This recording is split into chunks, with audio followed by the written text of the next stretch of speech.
dinala ni Papa ang aking bike dahil meron ako nakalimutan na baon. After that nga, namigay na ako ng sticker sa aking mga followers. Ngayong araw nga pala, iatid namin si Tampo sa kanyang eskwelahan. Sobrang excited niya, nauna lang nga siya maglakad. Yan ang baon to. Baon. Sa school tayo bibili. Pasok ka. Pasok ka na.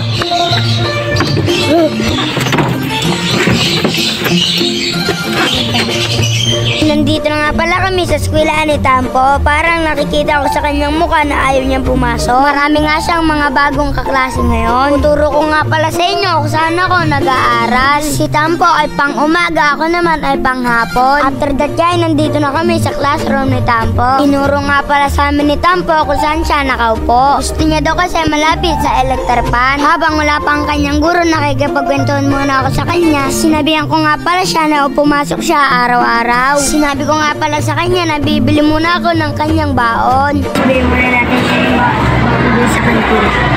Dito nga pala ay nandito na kami sa kantin, kaya naman bibili ko na siya ng baon. At ito nga pala yung nabili ko. Hindi ko akalain na meron pa pala nakakakilala sa akin.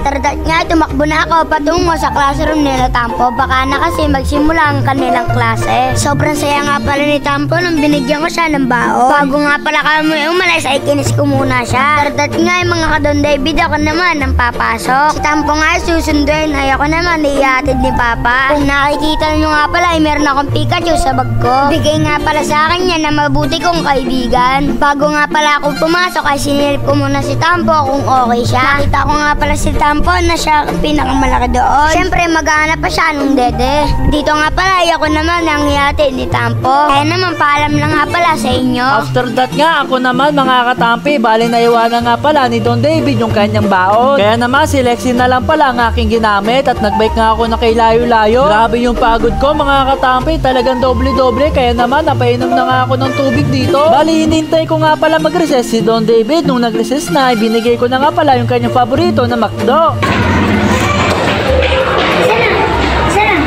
Isa lang. Isa lang, ayoko mangingi. Pwede mo na. Tago ko na sa bag. Tago mo sa bag. Bilis.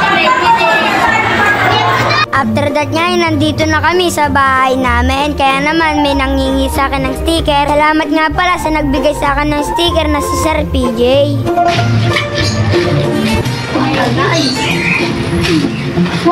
nice! What a nice! Uy, siya no?